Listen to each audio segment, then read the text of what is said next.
Good morning, everyone. Hope you're all keeping well on this fine morning. I'd like to start off by introducing myself. My name is Rory Brown. I'm currently studying primary education in Mary Immaculate College in Limerick. I am also a care leaver and a member of the National EPIC Youth Council. On behalf of the Education Webinar Planning Committee, we would like to sincerely welcome you all here today and hope you enjoy the next hour as much as we enjoyed planning this. It's great to have so many eyes on screens, as they say. Bums on seats seems to be a distant memory at this stage. Before we kick off, I'd just like to go through some housekeeping with you all, but it's not the housekeeping you think.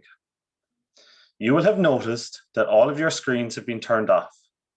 This is not a technical problem. We're doing it this way to allow for young people preparing for aftercare to also join in. Each of you have also been muted to prevent background noise from interfering with the presentation. As always, the joys of technology may cause some temporary glitches, so please bear with us.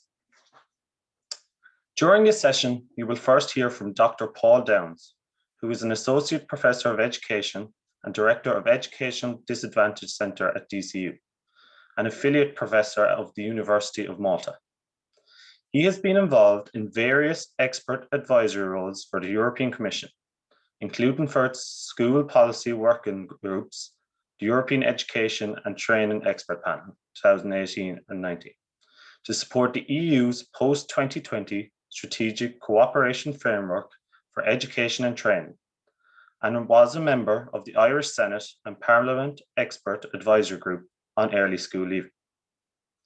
His contribution to international policy and practice includes invitations from 15 different countries, official ministries to present his research on various aspects of poverty and social inclusion in education, lifelong learning, social and emotional education and well-being. Following Paul's presentation, we will share with you all a creative video that explores the educational journey of 4 care leavers, including myself. And finally, we will finish up with a panel question and answers. Member of the Q&A panel for this session will include myself, Dr. Paul Downs, who you will be hearing from shortly, and Patrick Jones, TUSLA Aftercare Manager for Dublin South Central. If you have any questions for the panel Q&A, please feel free to type your questions into the Q&A box found on the bottom of your screen, and also include, if possible, who you would like the question to be asked of. As I will be taking part in the panel discussion, this piece will be facilitated by Terry Dignan, who is the EPIC's former CEO and currently in the process of handing over to our new CEO, Marissa Ryan. So without further delay, may I please welcome Dr. Paul Downs.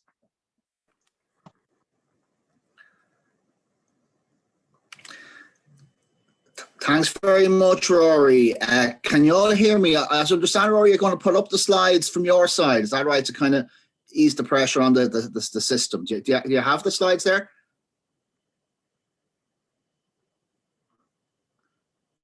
Yeah, we did, Paul. Great. Thanks very much. Thanks, Suzanne. That's great. Okay. So the holistic educational needs of children and young people in care is an invisible issue in Irish educational policy, and this obviously needs to change. It is something which is non-existent in the DESH action plans of 2005 and 2017. The well-being document in education in 2018 does not address this theme, and the general children's strategic framework, better outcomes, brighter futures. This is again very peripheral in that document as well. So our centre set up an advocacy group, an advisory group, including EPIC, so our Education Disadvantage Centre in DCU. We set up this group a few years ago now with EPIC, with the Irish Foster Care Association, with the Care Leavers Network, with the INTO, the National Parents Council, and a range of other groups to try to bring together priority issues for what we think needs to be changed in the system. So today, what I would really like your feedback on is, well, what issues are we missing for a start? We wrote a letter as a group to the Irish Times on the 21st of September. If you were able to sort of see that letter, it was a long letter with a whole range of issues there that we identified. So one part is, well, what are we missing? The other is I would like your perspective also on one particular aspect of what our group is advocating for, to see whether there is a privacy issue here that you think we need to be more aware of. So to start out, one of the kind of key things that we to note is that there's no national strategic approach across ministries to address the holistic education needs of children in care. And we need a comprehensive, not a fragmented little bits here, little bits there approach. We need a comprehensive strategic approach from the younger years all the way through to university, post-leaving cert. We need an integrated strategy here that goes across the ministries. So one of the first questions we've asked is, well, which ministry is responsible for leading and driving state policy regarding the holistic educational needs of children in the care of the state? So we're still not quite sure. Just to say also that our group have written to all ministers. We've written to the children's minister, to the education minister, and also to the higher education minister, outlining our concerns on these aspects. We've also been in contact with the Higher Education Authority, the HEA, to sort of see could they address aspects of children in care. So the songs goes 2 out of 3 ain't bad. We've had really responses from 2 out of 4. So 2 out of 4 ain't terrible, but it ain't great in terms of engagement with this issue from the national strategic leaders, the ministries on this point. So I'll come back to that in a few minutes. But we want a comprehensive strategy. Next slide, please. So this is an issue of a comprehensive strategy, and the gaps in this is also compounded by a glaring gap in emotional counselling and therapeutic supports in and around schools in Ireland for all students, but also of particular need for more vulnerable students. We don't seem to do this issue. Okay, you know, the policymakers seem to be blind to the emotional needs of many of our young people on this aspect. So, and as children in care experience trauma, loss, and attachment difficulties, this lack of emotional counselling, therapeutic supports for this and other vulnerable groups, you know, is a big issue, and arguably heightened, you know, in light of anxiety-related issues in COVID lockdowns, etc. So we've also calling for mentoring supports in schools, but we do particularly want the counselling for complex needs, for trauma-related issues. And this is something that teachers cannot do. You know, the teachers are not therapists, so we need these more intensive one-to-one supports in the school system. We also raised concerns in our letter to the Irish Times that children in care may be overrepresented in the suspension and exclusion groups from school. And this may be also because we don't have the emotional counselling, therapeutic supports in and around schools to support this. So the next slide, please. So there is a clear policy gap here regarding emotional counsellors and therapists. So DESH 2017 has a well-being section, but that is frankly a fig leaf. It does not address adequately this key gap in the system. Career guidance teachers are not emotional counsellors for complex trauma-related needs. Neither are NEPs got the background or the time to be doing one-to-one individual sustained counselling. So it's a clear system gap here that we need to address. The National Wellbeing Strategy talks about one good adult, but who's going to be listening and talking with the students in the school. But this one good adult is supposed to be a teacher who is not a qualified counsellor or therapist. Now, it is promising that the programme for government commits to improving access to supports for positive mental health in schools, but that needs to concretely mean emotional counsellors and therapists in and around schools.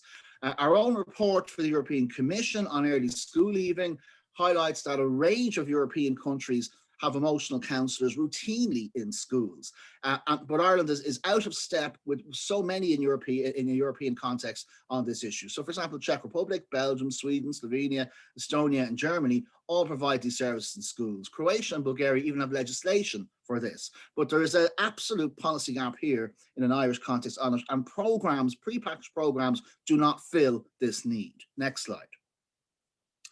Also, what's been raised by our expert group has been the issue of the databases on monitoring children in care. So at the primary level, it's called the POD base and the PPOD. these databases don't include categories for children in care. And this is a concern of our working group, that schools don't know about this issue, so they can't be in a position to meet the needs of the holistic needs of children in care. As well, we call for whole school plans to address this aspect. Now, this is where I just raise a question today for you, is whether there is a privacy issue here. Maybe a lot of young people who are children in care may not want the schools to know about their background. I don't know. So I'll just be curious for your thoughts on whether you really would have a firm message to our group that you would like, to have to be on these databases, so that schools know that this is an issue that they need to support for students in their whole school plans. Similarly, a stated policy on school admissions, if people are moving from school to school, and children in care, and as well as being recognizing the need to uphold children's rights to privacy. Next slide, please. So also then regarding the higher education, now this is where there is some promise. The Higher Education Authority, have been very open, and they are I think actively pursuing the idea of having children in care as a distinct target group for higher education, and to put in more flexible and supportive pathways for that group at higher educational policy level. I mentioned earlier that at least one of the ministries, as well as the Higher Education Authority, have engaged with our group's requests to address these issues. And that was the Children's Ministry. We had a meeting with senior officials from the Children's Ministry, following on from our letter to the Irish Times and to the Children's Minister. What I would say on that is that, so they are now trying to make some changes in the system to see whether they can address many of the issues that we've raised in our letter. But again, I think that the response of the Children's Ministry was, well, first of all, a lot of the issues are outside their control. We need the Education Ministry on board, and we haven't had a big response from the Education Ministry.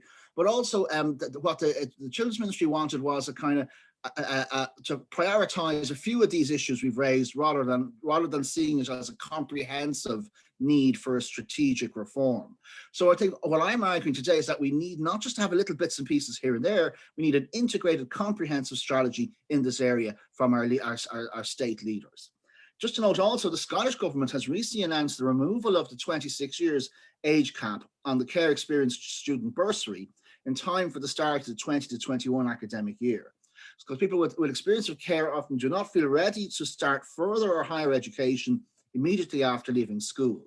So this will support them in going into higher or further education at whatever point in their life they feel ready for this, regardless of their age. So that is a big step forward in Scotland. So hopefully we can advocate for a similar thing in Ireland. Next slide.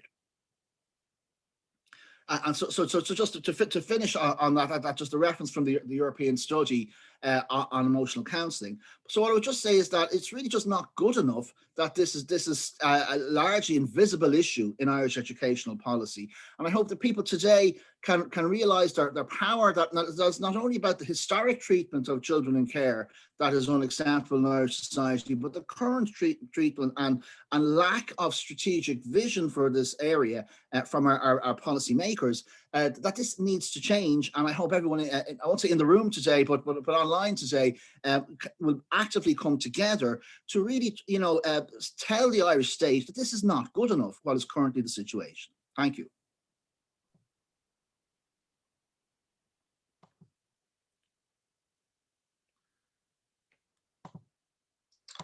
Thanks so much for that, Paul, and supporting us here today.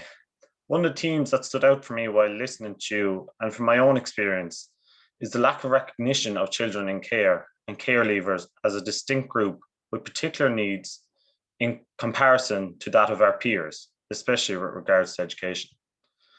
One of the reasons that these needs have not yet been fully addressed is simply because there has been no real longitudinal research carried out with regards to educational experiences and outcomes for those with care experience. This has to happen as a matter of urgency if children and young people in care are to have equity in their education and attain to the same level as their non-cared for peers. Next up, we are delighted to share with you our creative video that explores 4 care leavers' experience of education through both primary, secondary, and third level education. As a teacher and trainer myself, I know the impact that teachers can have on a young a person's life because many of my teachers played a pivotal role in getting me to where I am today. For many educators, they may not realize how important their role is in positively affecting the educational journeys of those with care experience. This video will explore the positives, the challenges, and the areas for improvement with regards to the education system and how it affects both children in care and care leavers. We hope you enjoy it. Roll it, Peter.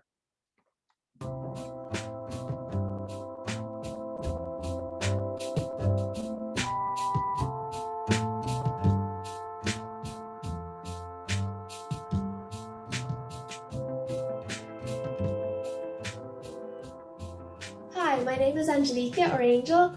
I'm 21 years old and I came into the care system when I was about 11 or 12. Today I'm going to be talking to you about my journey through education as a care leaver. My name is Rory Brown. I'm 21 years old and I am a care experienced young person. I was in the care system for 11 years and I'm now currently studying in Mary Immaculate College in County Limerick. Hi, I'm Jules. I'm 24. I'm a council member on the Epic Council. Hi, my name's Danny. I'm 20 years old. I lived in a residential for 8 years. I lived in foster care for 10. And today I'm going to be answering a few questions for Epic.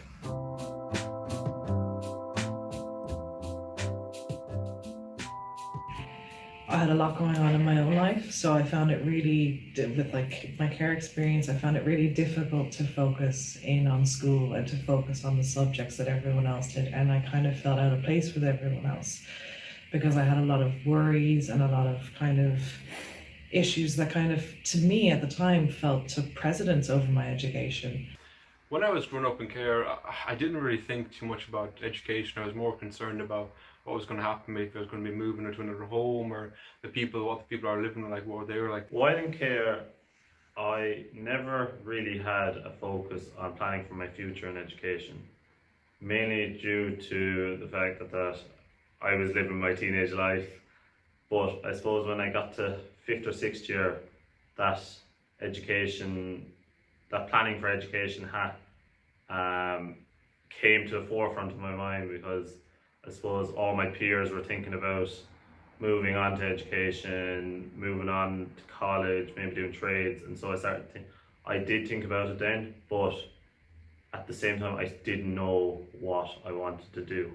I felt like I didn't fit in with my classmates and with the education system. I found it really difficult to focus. And then in secondary school, I was bullied and I ended up being diagnosed with anxiety. And that kind of furthered a lot of problems that I had in secondary school, and kind of being able to interact with my classmates, with my teachers, get my homework done on time, and things like that. One thing about my care experience that has impacted on my educational journey is maybe the fact that I had to fight so hard to stay in my secondary school when I was being moved from placement to placement, because it was such a major threat of losing my friends and my teachers and completely disrupting my education because I was being moved from placement to placement. Now, luckily, I was able to stay in the same secondary school, but I know that that is not the reality for most people going through the care system. When I was in education and growing up in care at the same time, I never really felt that growing up in care that it affected my education too much. Some people it probably would affect, but for me personally, I never found it a huge issue. At times it could be difficult with other people in the house causing problems, or sometimes staff switching shifts, or times getting confused. That kind of interfered a little bit. Sometimes I'd be late getting picked up, or I'd miss a bus and then they'd have to come and get me, and just things like that. It was times it could be difficult, yeah. Leading up to my junior cert, I left care, and at the time I was kind of in the height of my teenage angst and anxiety. And after I completed my junior cert, I didn't feel comfortable being in school any longer. I felt like there was too much going on for me, that there was too much you know, in my own personal life to focus on school. I couldn't focus on my relationship with my friends and like the different subjects. I was really interested in school. It was just too much for me. So I ended up dropping out of school at 16. And then I kind of left education because I did try to find other avenues of education, but at the time, because I had just left care, I felt like I couldn't really go to the social workers for help, and I didn't really know who I could contact to support me through it. As a young person that has lived through being in education, I feel it did have an impact on my education, mainly because I suppose when I was in primary school, more so than anything else, I moved a lot due to being in different placements, returning back to my parents, etc. And so I was in 4 or 5 different primary schools, and I suppose that was hard because you were being a new kid all the time. But then on top of that, there was 2 schools which I used to chop and change every nearly 3 months. So you used to come to the school, be there for 3-4 months, and then you'd be gone again back to the other one. And I suppose the kids would always be kind of like, oh, where did you go? Why are you back now? Kind of thing. And I suppose you can't really tell them what is happening. You're kind of like, oh, we just moved house or whatever. So I suppose just that constant thing, like it makes it hard to fit in, and it makes it hard to be just a normal child focusing on education. And I suppose like a lot of the time in your head, while I was confident and didn't really mind telling people about being in care, there is that still constant focus on, oh, when am I going to see my mother next, or when am I going to see my grandmother next, etc., etc. Like there was just small things that you wouldn't even think about, but your focus would be on them instead of on education. And I suppose that was hard. And then I suppose as I grew older, that kind of disappeared, which I was lucky for, and I was able to focus on my education due to being settled into one placement and not moving around as much, and just being in the one foster home, which really helped and made sure that I was able to focus on my education. Everyone always knew that I was in care. That was kind of a common knowledge fact. And I think that made me feel like I didn't fit in with anyone else, and that I really didn't have a place with other people and in friendship groups and things like that, because I had all of these own worries that I felt like my classmates could never really understand or comprehend, even because they had in my view of things this perfect life with, you know, loving parents and things like that, and that wasn't my experience. So I think I was never really made to feel different by my classmates, but I always felt different regardless, because I was so aware of my own experience.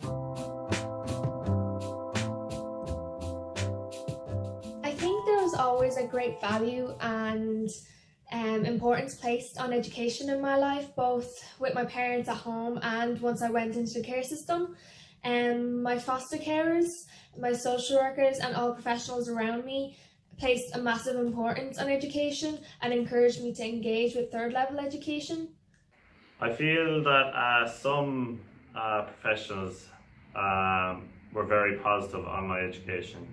I suppose I'll start with a few, not negatives, but I suppose I usually had social workers come in and they'd ask you about your education, but it would be more a tick the box kind of question, where it'd be just like, are you in education? Yes, okay.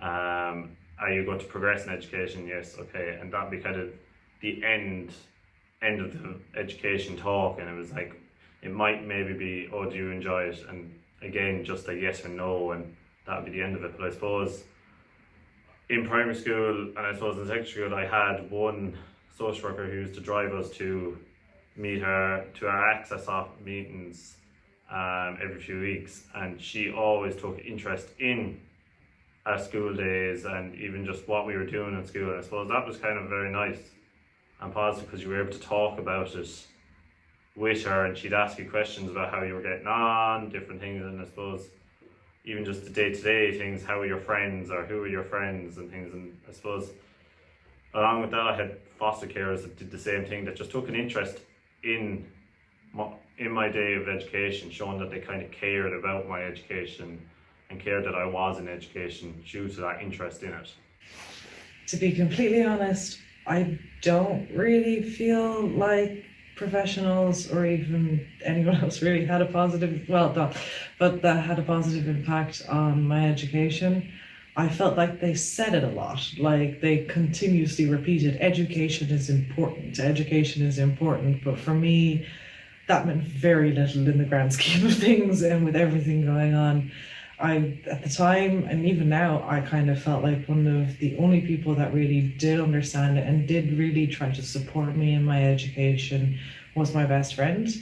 I think the only professional that had a positive impact on my journey in education was my guidance counsellor in secondary school, because whilst I had all of these professionals and my foster carer putting such a massive emphasis on education being the only way that I could make better for myself, having come from such a horrible situation and gone through the care system. But my guidance counsellor sat down with me and actually talked about what my options were and what supports were out there for me going into education, which I really, really appreciated, and it was really pushed me and encouraged me to actually continue to go on to third level. There was a lot of barriers in my education. I suffered from various mental health issues. I was in care, then I left care, and then I felt like I wasn't very supported in furthering my education and kind of moving on and seeing what was open to me and what was possible. And so I kind of just didn't.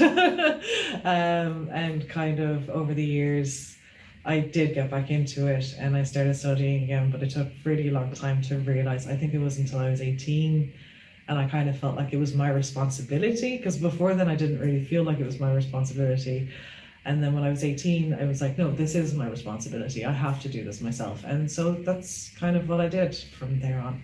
I was always interested in working. I always wanted to work. I never really wanted to go to college. So as soon as I finished school, I started looking for jobs. Anywhere I could find, anything would do, because at this stage I still didn't really know what I wanted to do.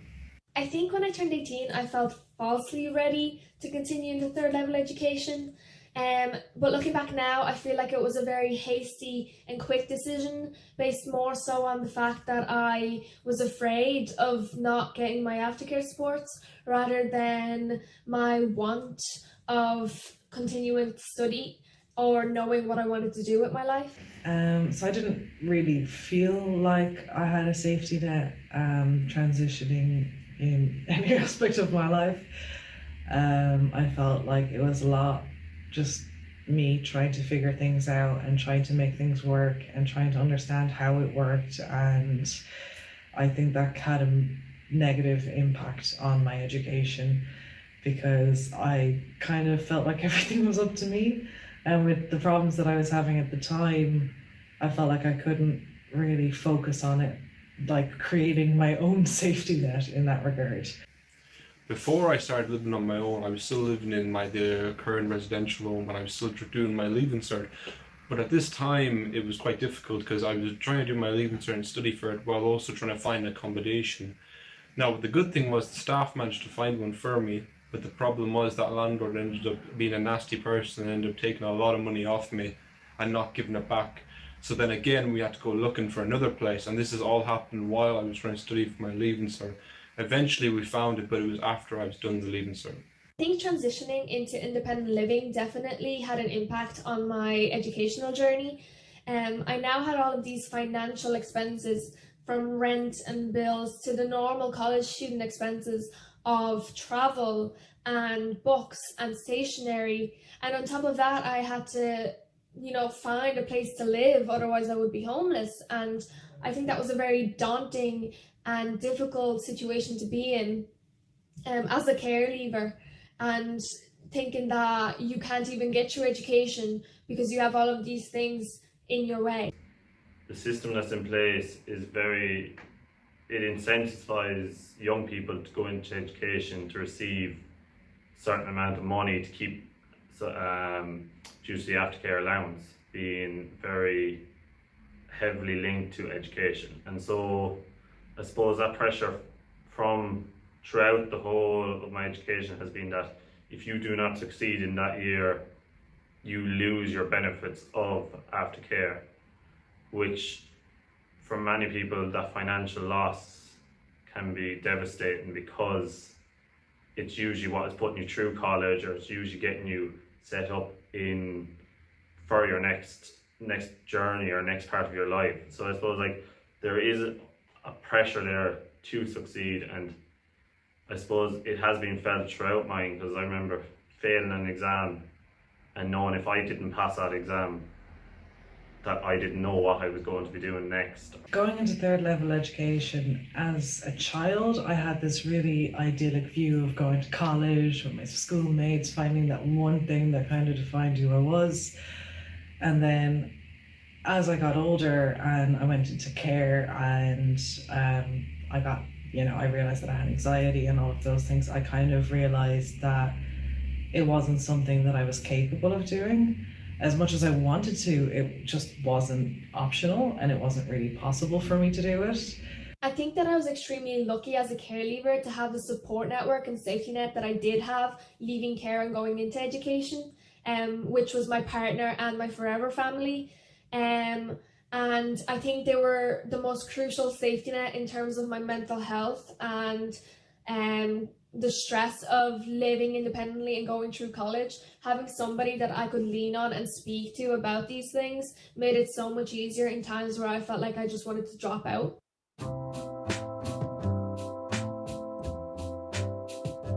Well, to finish, the advice I'd have for young people would be in care is that to never give up, that there's always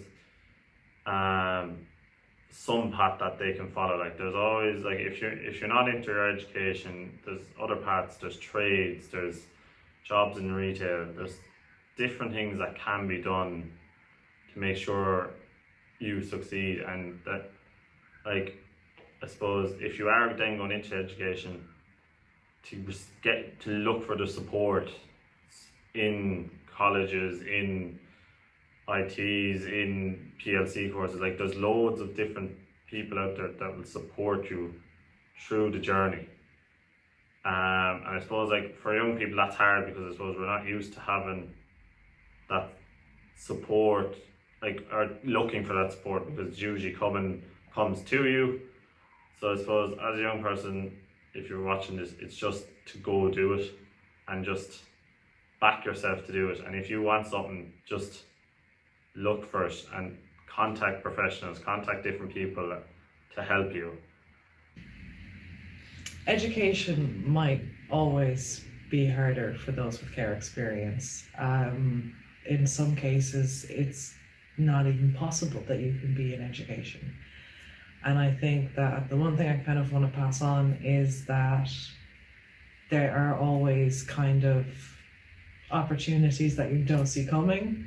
You know, as you get older, you get to make your own decisions, your own life, and you know that you have this control that you don't even know that you have.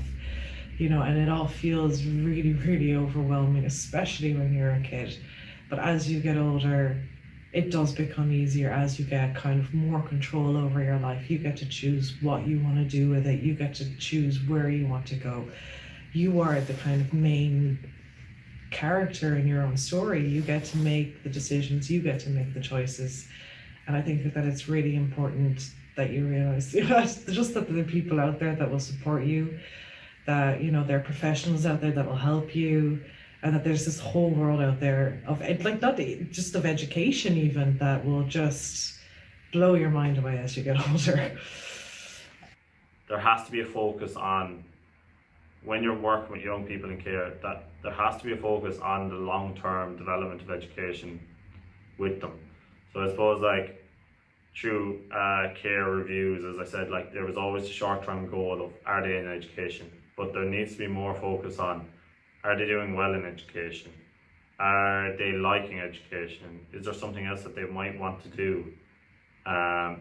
Is there a plan for once this is done, once they're finished, what are they doing? There needs to be a plan put in place, like developed with the young person to ensure that they can actually have the support and even just the knowledge of how to maybe go into college, go down to do a trade, get into a PLC course, etc., etc. Like just all these different routes. There just needs to be so many.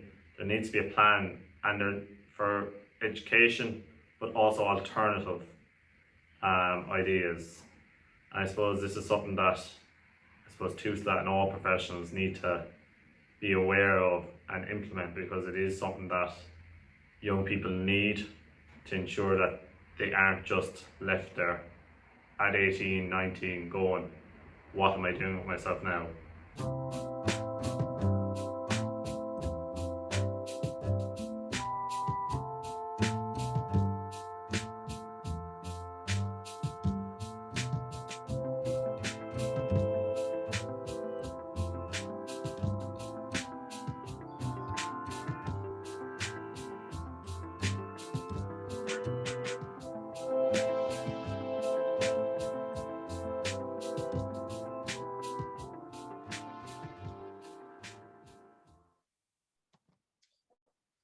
Special thanks to each of the care leavers who so generously gave up their time and their stories to support this piece. Even though I must say, and I'm not being biased here, but that Rory fella, oh, he was really good. He was good. He was good. But on a more serious note, this video highlights the work that needs to be done to create an even playing field between care leavers and that of our non-care experienced peers, which we may discuss further in the Q&A. We are now moving on to the final piece of today's session. And because I'm taking part in the Q&A panel, I would like to welcome the beautiful Mr. Terry Dignan, who will facilitate this piece. Just to remind you all, our panel members are Dr. Paul Downs, Patrick Jones, TUSLA Aftercare Manager, and myself. Many thanks, Rory. Yeah, you weren't bad. I'll give you that. Thanks, Rory, and thanks for that last piece and all the contributors to that. I think some of the things that Angel, Danny, Juliette, and Rory said, I suppose, did strike a chord. There are also a number of questions coming in from other people. I think some very interesting, pertinent questions as well. So if the panel is ready, I'll probably begin by maybe putting a couple of questions to the panel. Would that be okay? Hi, Paul. Hi, Noel. Hi, Pat. Good afternoon. I think probably there's a question coming in from one of the participants outside that probably is a general question and can go to all the panel members. And that's, do you feel there's enough value placed in education for young people moving through the care journey? And that's both, I think, primary, secondary, and third level education. Would any of the panel like, especially? And I think maybe, Paul, if I start with you, because you had the presentation there, and you kind of pointed to the fact that because young people in care and children in care are not recognized as a group, does that question whether the educational journey is valued for them as much? I think it depends on who is valuing the education aspect. If you're talking about policymakers who are already being very clear that, we need the Department of Education and Skills to wake up to this issue. So we're talking about at ministerial levels and in the Department of Education. I think certainly, a wake-up call is needed. If you're talking about the schools, I think schools would be very interested in giving the supports. They may also need, as I've mentioned about the emotional counselors, they need additional multidisciplinary supports in schools. We have seen progress in some schools in the last 2 years. We're seeing more speech and language therapists, occupational therapists. So a multidisciplinary team support vision is coming in slowly into the Irish school system. But just to note, for example, in Denmark, every school has one multidisciplinary team for each school. We're still trying to get to a stage where we'd have one multidisciplinary team for clusters of schools. but certainly, you know, I think schools. But I said I've raised a question about whether the students want the schools to know that they are, you know, from a care background. Maybe some do, some don't. May depend on the school. I still have that question that would be very interesting to hear the answer on. I think also what we need is we need more, not just the videos today of the young people. We need to hear, you know, people's voices going, you know, get more interviews going with young people who've gone through the system at different stages. They will tell you very quickly, you know, whether primary school needs to, you know, change or post-primary school, or at what level, where in the system things need to develop. So I would just encourage you to kind of, you know, to bring, you know, your young people together to hear their views systematically, not necessarily a big long-term study, that's very important as well, but even just their retrospective memories of school and current experience of school, to see what they're saying are the points that need to change. We did a similar study for the McVerry Trust in 2019 on homeless men's experiences of the school system. One of the things that they brought up was the overrepresentation, not only of homeless people who were suspended or expelled from school, but also the point of people from a care background were overrepresented in the homeless sample of the McVerry Trust. So many of them, you know, were from children in care who were suspended or expelled from school, who've ended up homeless. So I think we need to address the alternatives to suspension and expulsion as a society. There are still over 13,000 students every year being suspended from school. And we need to have alternative strategies such as multidisciplinary teams in and around schools. We're growing towards that, but we still have so much more to do. Thanks, Paul. Any other members of the panel want to comment on that piece? Yeah, I think in terms of, I suppose, coming in from a TUSA point of view, that I suppose we do recognise the importance of education for children and young people. And it's, you know, there's the educational attainment, which is one part of education, but there's also that it's kind of age-appropriate life experiences, being part of something bigger than yourself. And I suppose for young people in care, sometimes with, you know, who have multiple moves, there is a kind of a loss of social capital being moved out of their own communities and away from their primary attachments. And I suppose school gives a chance for that sort of relationship building and to be more connected within a community. So there's a knock-on effect that it's about education, but there's so much more that's attached to school. So we need to promote school. We need to be able to look at career choices for young people. And in terms of what Paul and some of the speakers have said earlier in relation to the voices of young people in relation to shaping policy and education, that we do have the Aftercare Forums, which are participation groups for young people who are in aftercare. And I suppose some of the feedback that comes in through that group is escalated up from the aftercare workers to the National Aftercare Oversight Group. And one of the pieces that is going to be coming in this year, funding has been secured for education guidance counsellors, especially in relation to aftercare. So I suppose young people are being listened to, and they are shaping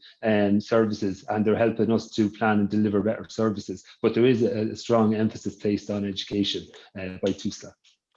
Thanks, Pat. Pat, just I might ask you to kick off the next one, because another question come in is asking if there are enough choices outside the traditional education pathways for young people in transition from care. I was struck with the fact that both, I think, Angel and Rory said they had a concern that if they didn't choose some kind of third level education option, they might lose their aftercare allowance.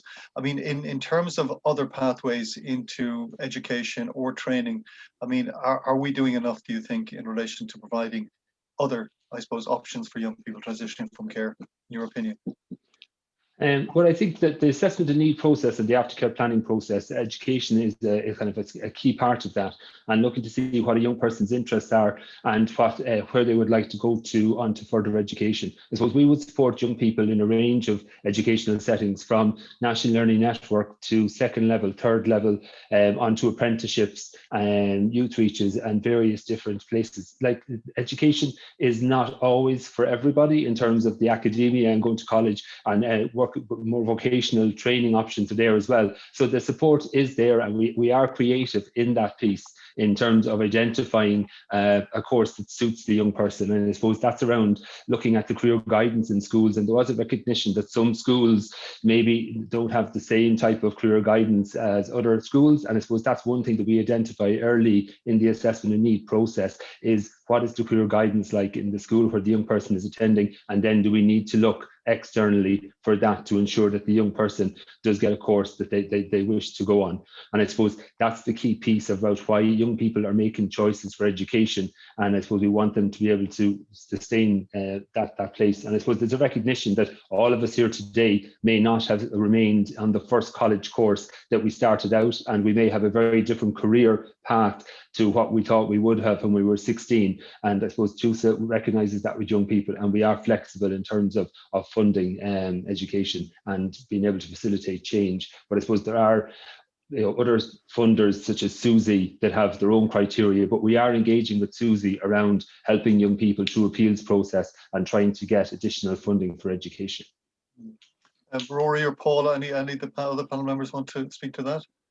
I suppose like the choices outside of traditional education, as I was speaking about earlier in the video, I suppose like there are routes there, but I suppose for a lot of young people, they are not aware. I suppose there has to be more of an awareness made that they can go down these routes more so than like there might be possibilities for them to go down these routes, but I don't think a lot of young people in care are made aware that they are routes that they will still be funded for. I think when they are kind of moving on, that it's kind of the focus has been put nearly on that they have to go to third level education. And for many, that is what they want to do. But as Pat was saying there, even a second ago, he was saying that many people wouldn't have done the same course or continued on the same course that they've been doing. You might have ended up on a new course, but for many care leavers, that is not a reality. You can't, unfortunately, like they don't feel they can do that. My own story, like I never felt that I could, if I just say failed first year of college here, that I'd be able to go back and change course or do some things, because many young care leavers don't have the safety nets in place to allow for that, because their financial support or the financial is kind of based on progressing in education. Mm-hmm. Mm-hmm. Okay, thanks a lot, Rory. This question again from Catherine. Thank you, Catherine. Specifically for Paul. Paul, this question is based on your presentation, and Catherine is asking if you feel that we currently have or don't have up-to-date data in relation to the number of young people with care experience accessing third level specifically, and is there a way to capture this, for example, through the CEO form, in your opinion, a tick box that indicates a young person has care experience? And just before you answer that, I just want to mention the fact that I've been doing some work with Dr. Pat McGarthy in Tralee IT and looking at, supports for care leavers in third level, and particularly looking at the UK model where, a lot of universities, third level institutions have care leavers covenants, which provide additional supports for people within the college structure for them. But your opinion on that question from Catherine, Paul? I think it is a vital question. What I would just sort of say more generally as well, Terry, it would be great if all the comments, because there's some really interesting questions asked, are collated, and we could, first of all, put them forward to our own advocacy group that, that EPIC are part of. And I think the question that Catherine's asking there, we can put that straight into the HEA as well to sort of see that their response on this. What I would say is that, yes, I also think that there is real appetite in the HEA to address this issue. I think they are, they've been very proactive in their response to our letter in the Irish Times, and I think we're pushing an open door with the HEA in terms of these issues. So what I would say is, if there's other suggestions for what we would like to communicate to the HEA, please put them down in your questions and answers here, or send them on to EPIC, after the event or whenever. That I think we really want to see the wish list for what needs to be there at higher education.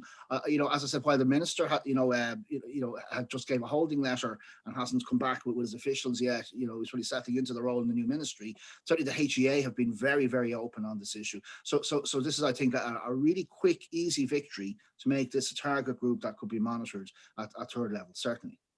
Okay, Thanks, Paul.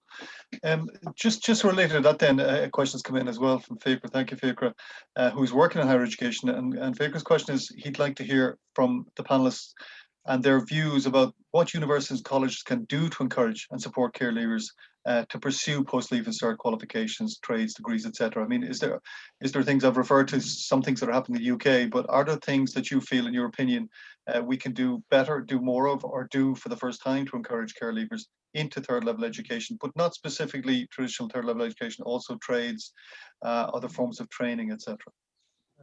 Could I maybe come to you, Pat, to kick that one off?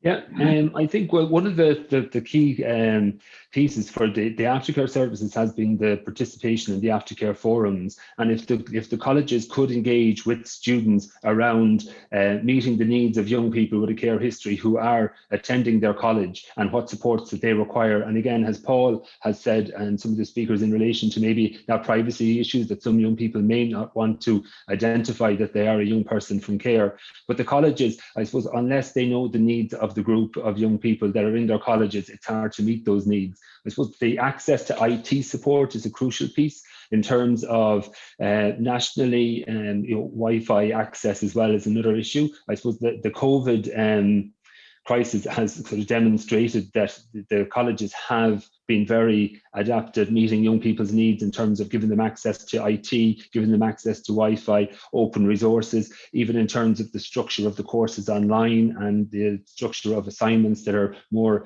continuous assessment based rather than exam based, which may suit some learners in third level education. Not everybody. I think we just lost Pat there briefly. The end. Thanks, Paul. We just lost you. Thank you for that. We just lost briefly. Maybe, Rory, I could come to you from your own experience. You are currently in third level. I mean, how did you find the transition into third level? Are there support you got or support you'd like to have had that you didn't have in your I suppose my transition into third level was quite difficult. I suppose for a lot of care leavers, when they're leaving care or when they're going into third level education, they're usually just turned 18, or they're kind of just coming out of the care system. And I found that quite difficult because I suppose at 18, say the September of my first year of college, I had to move house. I had to figure out how everything to do with college while like becoming an independent young person, like at the age of 18. Many of my peers wouldn't have had to do that, like in college. I suppose like I had support in the sense that I was fortunate enough that I was able to move in with my aunt and my grandmother and things, but many young people my age don't have that support. I do believe though that the Access Office was a huge part of my first year of college and in settling me into college. And I think I think there needs to be more focus, I suppose, in the Access and the role of the Access Office in I suppose young people coming from the care experience, going into third level, that the Access Office should be they should, I suppose, be more aware of who is maybe coming from the care system just in their own data, and I suppose that they know then that they can go and give that support if needed. And I suppose other than that, then I think that there are small bits of work that can be done, but in terms of, I suppose, like maybe even having like a buddy, like someone maybe that first day, just that maybe have had maybe care experience, has that same experience as you, if that's possible in colleges. I know not all colleges may have care experience young people have gone through there, but if there was someone, like if there were systems like that maybe even put in place, like they would all help a young person settle into the college routine and education life. Okay, thanks, Rory. And another comment, I suppose, and question that's just come in from one of the participants who's working in the care area. He points out, or she points out, there's definitely big gaps in secondary school with regards to supporting young people in the care system. But the point that this person makes is that having looked for supports outside the school, within the community to support the young person to continue to attend school, this person feels that more of those supports should be in the school system itself. Maybe Pat or Paul or yourself, Rory, would have something to say on that. Can I just point that I think it's a both and model. We need the supports in the schools. I would also be a big advocate of community lifelong learning centres, where I was quite struck by the young people's videos talking about transitioning to independent living and all the various challenges that are there. And in community lifelong learning centres, one of the beauty of that is that it can be a drop-in centre where it's not all about pre-arranged visits. It could be at a particular time when you're feeling stressed, or you can just go in. There's not only non-formal structured education classes, but what we've seen, for example, in Sweden, was a feature of a kind of drop-in centre would be that there could be just couches with cups of tea, where there's a social network there, where you could just some place to chill out, relax with people who are broadly similar interests to you, similar age to you, in a non-threatening environment, a welcoming environment. And from that centre, you may then have the advice points on financial issues to avoid homelessness issues. There could be then career guidance options as well on aspects. So it could meet a range of diverse needs: the social needs, the economic needs, the term that's often used is mediating structures between the state and the individual, so that you have these bridge spaces. And I wouldn't separate community lifelong learning centres from universities. I think universities need to be linking in with community lifelong learning centres and setting them up. We've set up our own hubs for access to the teaching profession in Darndale and Kilbarrack with HEA funding in our centre in DCU in recent years. In Malta, they've set up, the University of Malta have set up an outreach community lifelong learning centre as well. So I would like to see more strategic partnerships between universities and local community lifelong learning centres to create these mediating spaces. And as I say, flexible in terms of drop-in, so that it's not just, you have to arrange it like a week in advance before you go in. Thanks, Paul.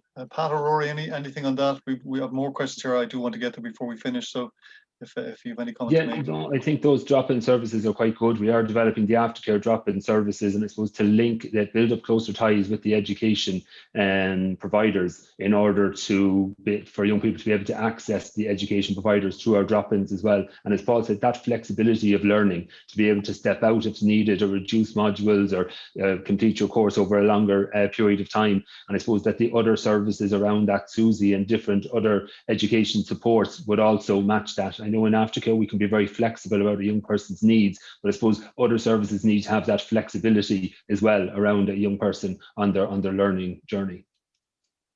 Well, thank you. A question here. There's a couple of comments on the Scottish model.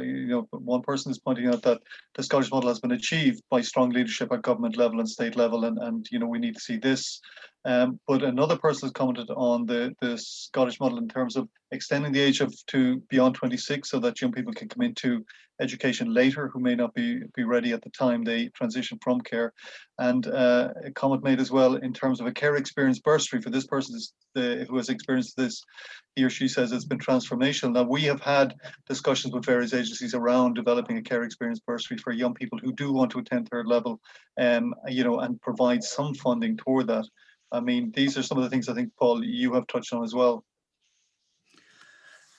Yeah, and I don't develop that point. I think the point is there. The Scottish example shows what we could be doing in Ireland. I think there would be probably a willingness for the HEA to pursue that. I think that we need a response from the Minister Simon Harris on that. But I think this is something that is probably worth a Dáil question on, actually. Terry. Yeah. I think that that's certainly something which really, with little, minor tweaking of the system, could address that. I'm struck by the comments on the Scottish examples there about how there was a kind of sense of a championing of this area in Scottish Parliament to kind of drive through this. And the question I see asked, is that there in Ireland? And I would have to say, I don't see it in Ireland right now. I don't see a political champion in the political system who's driving this forward. So I think it is a question for the sector to ask, well, what politicians are really going to be the public champions for this group? Who are not necessarily even private champions, but I mean public champions. Who's going to go out there and really fight for this? Because most social reform comes from people pushing for this and having people in the political class or whatever in the parliament who are going to do this. So I think there probably is a strategy of well, who are our champions for the sector? Maybe obviously the president could be someone that could be brought in on this. And then obviously people such as Paul McGrath, you know, who may come in as well, sort of celebrities. But I do think you probably need to get, we need to get a much stronger, I think, public movement on this. And obviously we've seen all the historical issues here and all that, all the furore over that, but the current situation is letting so many people down. And we really, you know, so I don't know what people's thoughts are, you know, and perhaps in the chat as well, we could suggest which political leaders or who could be the champions for the sector to get this going. Because it's not there. I don't see it in the ministry. I don't see champions in the ministries for this issue. Okay, thanks, Paul. Just to go back on the whole issue around, you know, privacy, those issues around young people, actually whether or not they want, you know, either secondary school or third level education personnel to know about their care experience. We have a comment here to say the Access Office is notified of a young person coming in with care experience. All care leavers tick the HERE scheme box on the CO form, but if a young person doesn't tick that, unfortunately they may go under the radar. Ger has just come in to say as well that Tucson Department of Children are working with the CAO to report on participation levels in education in third level education. So he again points out data privacy issues and security have to be considered, but hopefully this could provide more, I suppose, more information, more data on the outcomes for both care experience, children in care in second level and care experience young people at third level. But Dave has a question in for the panel. Any suggestions about how care leavers might be supported further into the transition to third level education given the current challenges of COVID-19 and most lectures taking place online and virtually? I know the whole issue of digital poverty was something for a lot of young people in aftercare that came up in terms of following their courses online. Anything on that from either Pat, yourself, Paul, or Rory?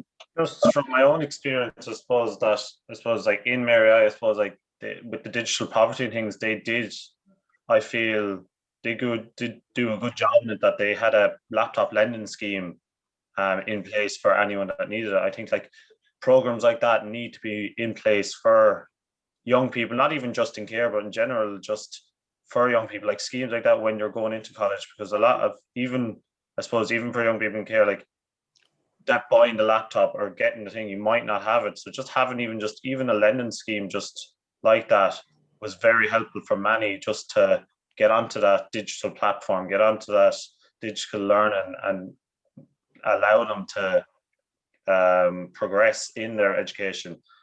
In terms of, I suppose, then you're talking about supports with the online learning. I suppose as it's all new, like no one could have called this, but I suppose now that we're nearly a year into this, I suppose there are supports put in place, like for young people, I suppose that there's been contact numbers put up for people to get engaged with. And I think that's very important, because it will be harder for, I suppose, like, unlike myself, who's been in college for a few years, I have my supports, that I have friends that I've made through the kind of engaging day to day with them. But I suppose a lot of first years coming in may not have that, and I suppose try to keep their engagement. I suppose like aftercare workers have a big role to play in that. I suppose in that, just checking in with them and making sure that they're okay with their education and making sure that they're doing okay and that they're not struggling. And if they are struggling, that they can help them, and maybe it could be something very simple, but that the aftercare worker could help them get through that. It could be just a small thing, just say, just as I was saying, laptop, but that they could maybe help and get onto colleges or onto different people to get that laptop or get that Wi-Fi that is needed. But I think aftercare workers do have a big role to play in that digital learning platform and keeping young people engaged. I might come into that as well, yes, just to build on Rory's point, that I think, you know, it wouldn't kill access services to provide new laptops, not just as a loan of laptops for all students from a care background. I think that's something that should be a demand, frankly, that would be routine, that would be given those. I would also just raise the concern around the anxiety, mental health issues, not only simply for the third level, but the younger age groups. At least at third level, there are emotional counsellors are available on campuses across all the third level institutions. But the Irish state seems to think that they're not needed for people under 18, as though people only have emotions when they turn 18, which is quite bizarre, really, you know. And so I'd have a concern around the emotional counselling, the lack of those supports, and how COVID-19 is exacerbating the system failure on this issue with the added anxiety on so many people. But I think the other point I would just say is that I think what we need to hear what young people in care's experiences are after COVID or during COVID. What are the other stresses that we may not even imagine? Can we get focus groups of them just to hear very quickly what are the kind of things that someone else may not foresee is an issue for them, and we need to hear their voices really quickly on this aspect. It's an interesting point to make, Paul, because just a comment in from Debbie, a question from Debbie asked, why are there no counsellors available to children at primary school level, children in care at primary school level? So you've made the point that it's not simply third level, it's primary, secondary and third level that these, I suppose, services are needed, counselling services are needed for them. And just to emphasize, reiterate the point that NEPs, are not emotional counsellor.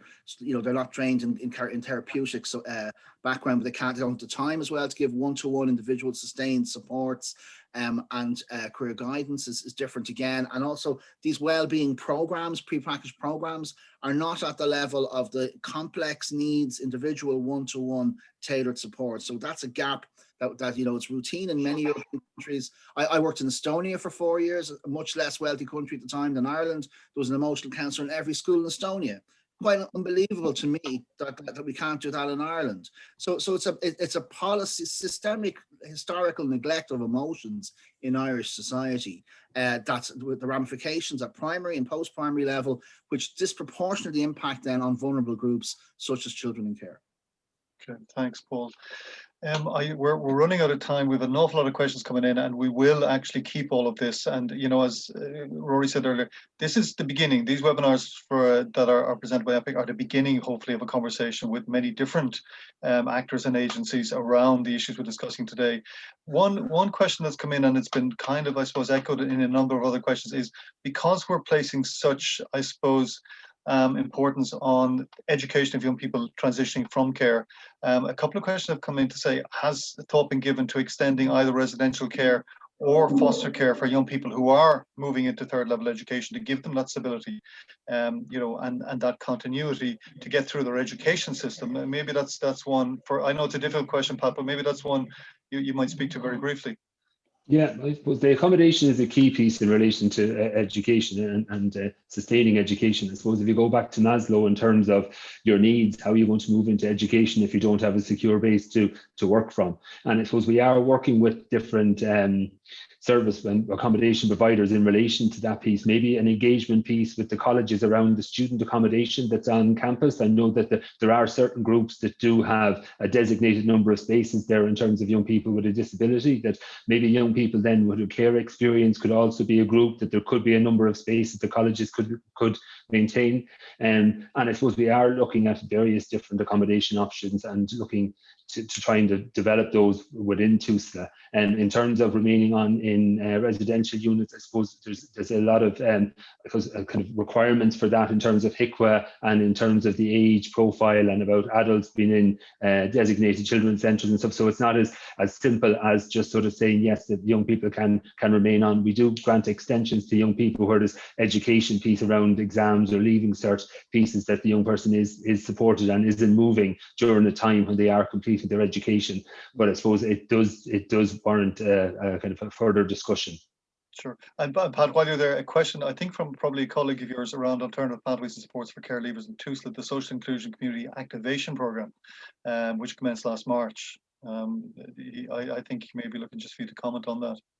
Yeah, I suppose we have been engaging with the various SICAP projects nationally in relation to young people who are kind of not in training and education, and then also for young parents as well, who there's barriers to them returning back to education. And it's about identifying community-based services within education piece, either kind of vocational or a variety of different types of programs, and linking those young people in as the first point of their pathway into education. And those SICAP is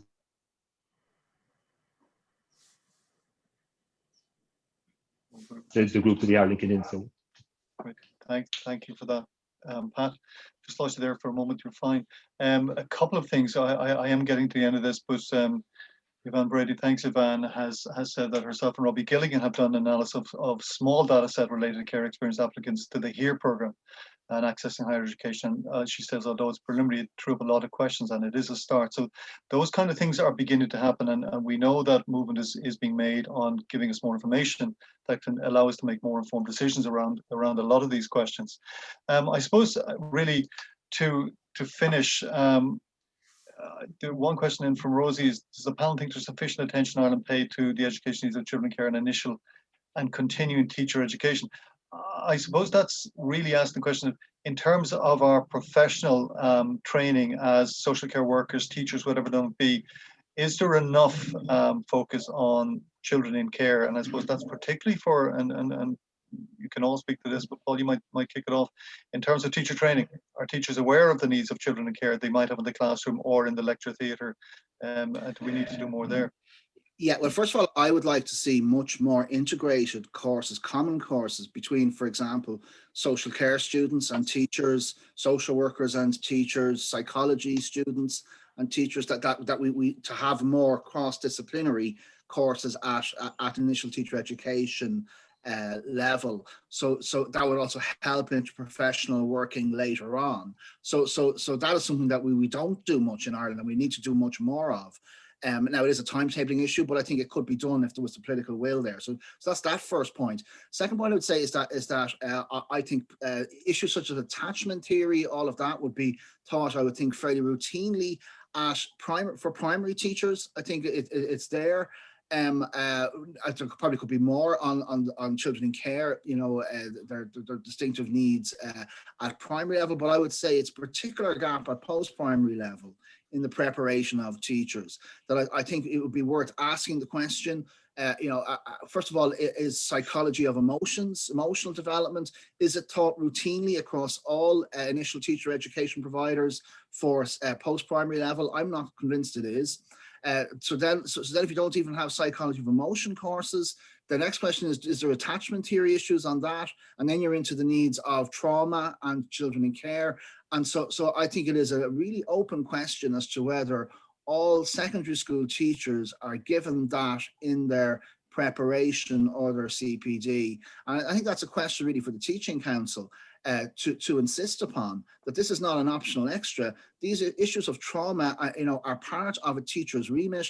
A teacher is a health professional, not only an education professional. We need to get away from these splits between health and education. So I think we need a question to the Teaching Council from EPIC and wider groups asking this, what is being done across the sector. Thanks.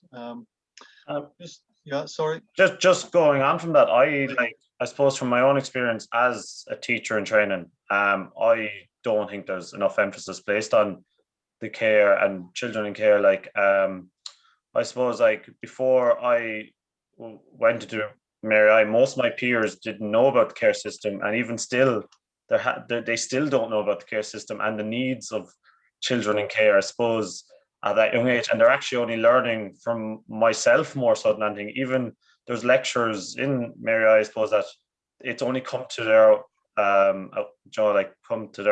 the forefront of their teaching now, since say myself or EPIC have started making kind of the piece aware that of the importance of education, and I suppose, as Paul was saying, the importance of these different theories and different things. I think there just has to be a push on even a few lectures during your whole, or not even a module, but just the push and emphasis that through lectures, that if you're talking about something about even just say talking about the home, that you're not telling that teachers aren't going home and going, oh, bring this to mom and dad. There needs to be more awareness that it has to be a whole, most children aren't going home to mom and dad, they're going home to foster moms, they're going home to aunts, they're going home to different things like that. So I suppose that's the push, I think, on the teacher training courses, that they need to push that this more open vocabulary and more, I suppose, emphasis on the different disadvantaged groups that are out there that like care leavers. And just to come back on Thanks, Rory. Yes. I think it's very striking. Sorry, just to come back on Rory's point, I think it's also very striking then that we need this comprehensive strategy at almost all these system levels of education to ensure that this is not an invisible issue. That, you know, that we almost have to almost assume at almost every level it seems to be not a built-in embedded part of the system response, and we need and so that's why we need not just a piecemeal little bits and pieces here and there adjustment. We need an integrated, comprehensive strategic vision for the sector, and my fear is that the ministries are not willing to do that. And I have to concur with everything. As a former teacher myself, I know in my teacher training there was no mention of children in care. There was no mention of specific cohorts that might have other particular additional needs. That wasn't part of it at all. Just want to catch up on a couple of things. Jared's just pointing out as well, the way to work is another option in terms of pointing young people more towards working in industry and things, you know, not the traditional third level route, but through apprenticeships and through training, on the job training, I suppose, is one initiative that's happening. We have a couple of shout outs from some colleagues in Australia. We work well with Australia, but I wanted to come back to the piece we've just been discussing, because I know that EPIC would have a plan and has been in discussion to go and basically meet with and speak to first, second, third level students, social care, social work, etc., about advocacy, but also about care, the care issues, children in care. I think more maybe of that, of groups coming in to raise awareness for students in those particular areas of what the issues are, and what the sector, how the sector works and what it deals with would be important as well. We're getting way too many questions, I'll say, to meet this, so I'm going to begin to wrap up now. I just ask maybe each of the panel members for a final comment before we close. Anything specifically that, if there was one message you wanted to get across, what would it be? Maybe we'll start with you, Paul. You're up. Okay, beyond the points I've made already, I would think you have quite a, you know, you've a very good group here today. You know, you've over, I think you had over 200, you know, initially, you know, in the session. That, you know, can you stay together? Can we stay in contact as a wider advocacy group? Because you know, to pool ideas and to create the elements of this shared vision for a comprehensive, integrated strategy to meet the holistic educational needs, as well as to develop an advocacy strategy, because we need political champions, and I don't think we have political champions in Ireland at the moment, and I mean, we need to find them. Thanks, Paul. Pat?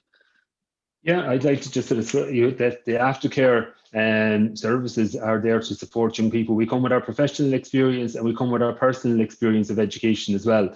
And I you know, Will McNamara, who's the National Liaison Officer for Aftercare within TUSLA, is engaging with the various service providers that are involved in all levels of aftercare, and education is one key piece. And I suppose we will continue to work with young people through the participation forums, and then we'll push that through to Will, and then he'll bring the various services on board, and we can keep this discussion, as Paul said, and Rory said, we keep this discussion going. You know, it can only be a worthwhile piece. Exactly. Thanks. Will has been in today. Will has thrown a couple of questions in there, so we know he's there. And Rory, seeing as you were the main man through this webinar today, we can finish with any thoughts from you. I suppose like that, just that the emphasis is on, like, I suppose, an aftercare service that is, I suppose, the same throughout Ireland and not different in different, depending on where you are in the country. Like, I suppose that there is a kind of, I suppose, a standard that every aftercare supports are at.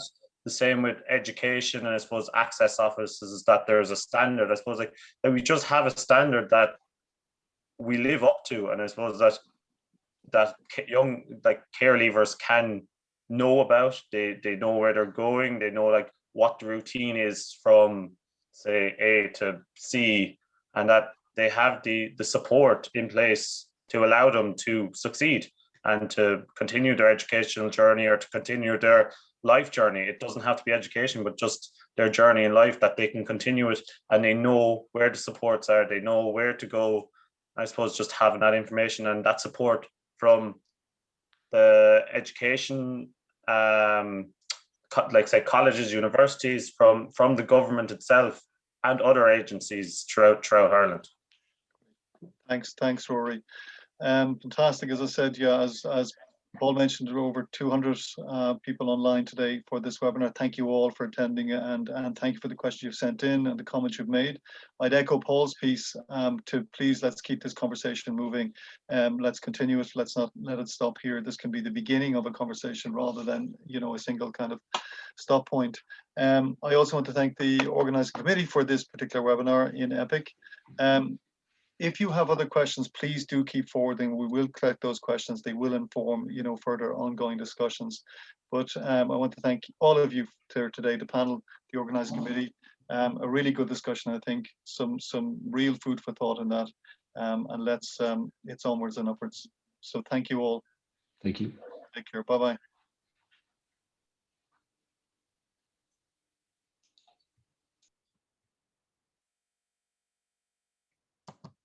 As the webinar ends, you will be directed to a feedback form. If you could fill that out, we would really appreciate it. Again, we'd like to extend a sincere thank you to the care leavers who shared their time and experience with us via our video, presenter Dr. Paul Downs, and panel members Patrick Jones and Terry Dignan. I would also like to remind you that this coming Friday is Care Day, and if you would like to show your support on social media, we would really appreciate it. All you have to do is upload a picture of yourself with the hashtag CareDay21 written on your hand and include your location. This will let children in care and those with care experience know that they have a community of support and that we're all in this together. Have a great day and thank you for listening. I forgot it all.